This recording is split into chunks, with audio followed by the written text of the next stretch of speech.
Hello there. I see you've stumbled upon our chicken-legged hut. Why don't you come in, and we can show you what we've been brewing up. Once again, we joined one of my apprentices working on a project. Why don't you call them by their names? They do have names, right? It's a whole thing. Something about them not trusting the Fae. It really doesn't matter. It matters to me. Well, fine. If it's so important, I call this one the Fool for obvious reasons. And I call the other one the Hermit. Is it because he's a recluse? Or introverted, as the kids say? No. It's because I found him in a dumpster out back of Uncle Gary's crab shed, fishing for dumpster crabs. Why do I get the feeling that you're completely full of it? I think their names are Edgar and Bartholomew. Baba, I know that's what they told you, but they were obviously lying. Now, as I was saying, the Fool here is working on a project. Am I supposed to narrate this? What exactly is he working on? He just came back from the secondhand store with this funny little fish guy. He says he's going to turn it into something beautiful. I want to believe in him, but this is a goddamn mess. And that thing is ugly as hell. I agree. Hey you, clean this up and then you can get back to work.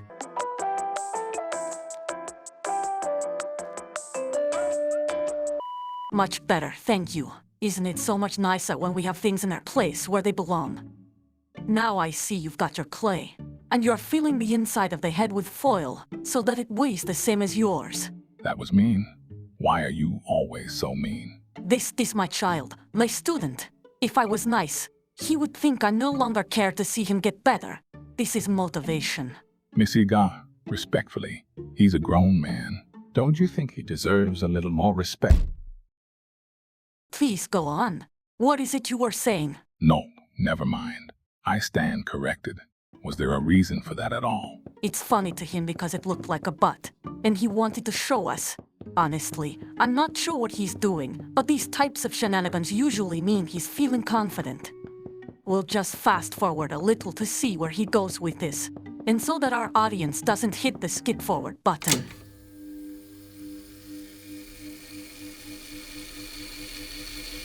Stop.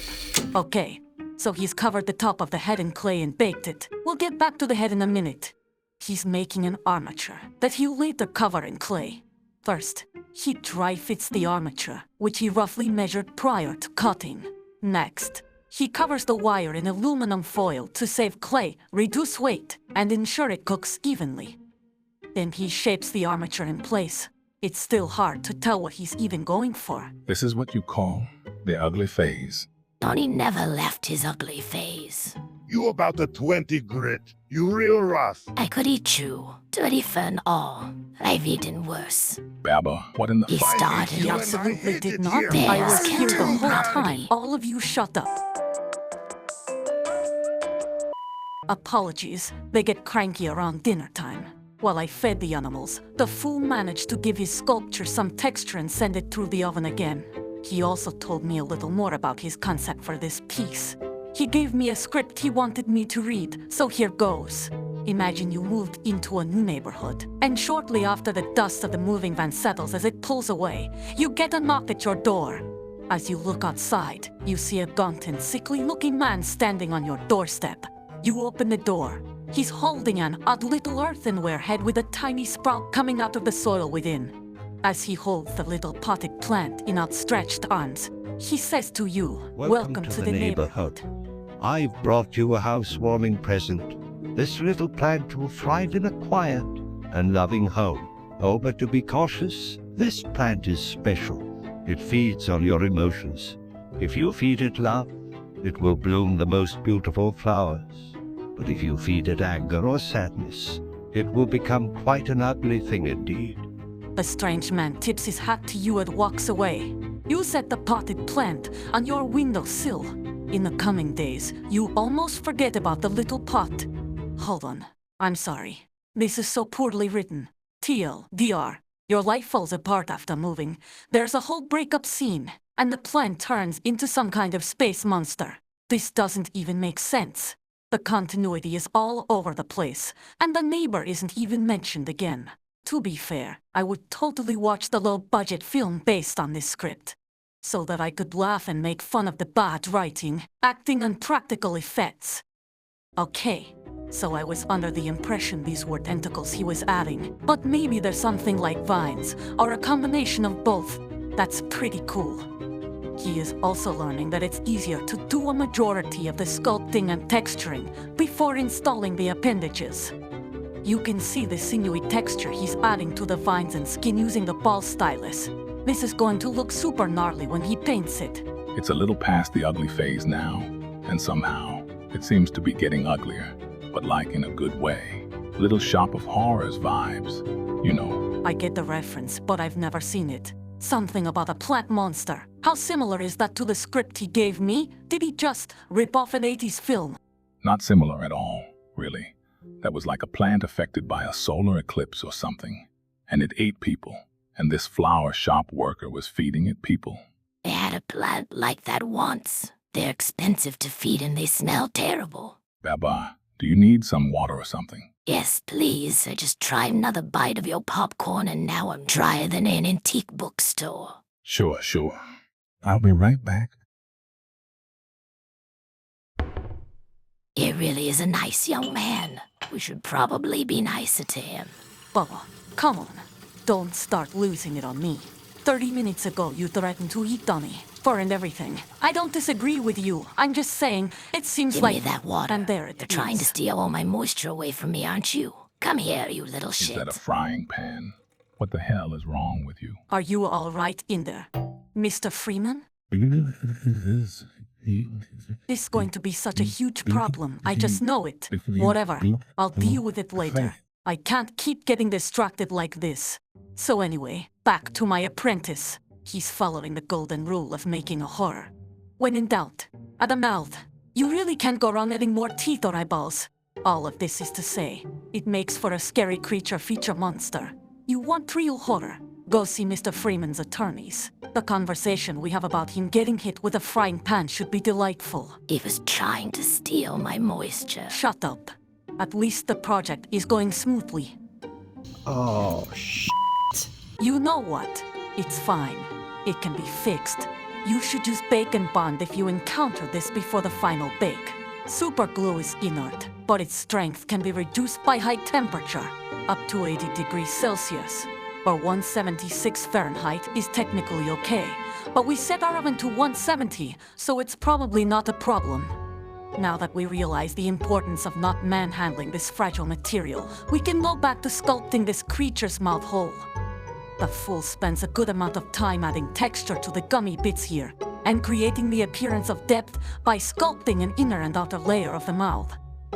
Pulling from his bag of teeth, he selects dentition of the appropriate size and jams it into the soft clay gums. It's a satisfying process. Just look at that beautiful smile.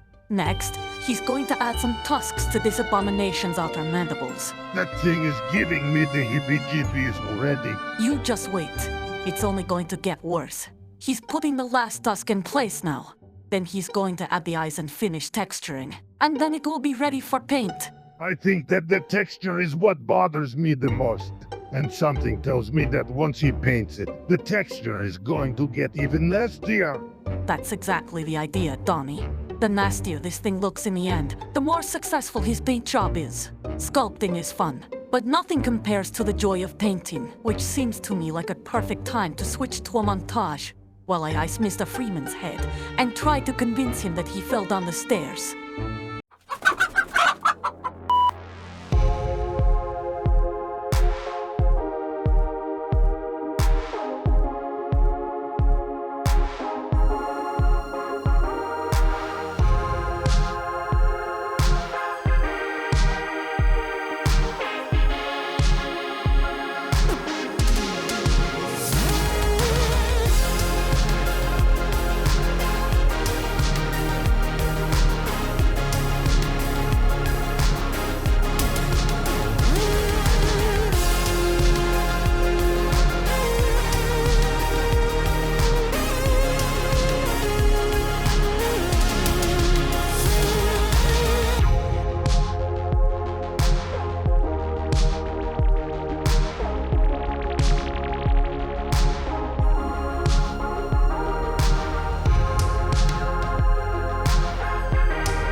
Well, that's another piece completed, and mostly without incident.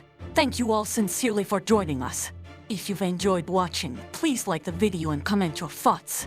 And of course subscribe, or be cursed to always have a sneeze tickle the tip of your nose. But never turn into an actual sneeze. Those are the worst. Now without further ado, take a look at the final results.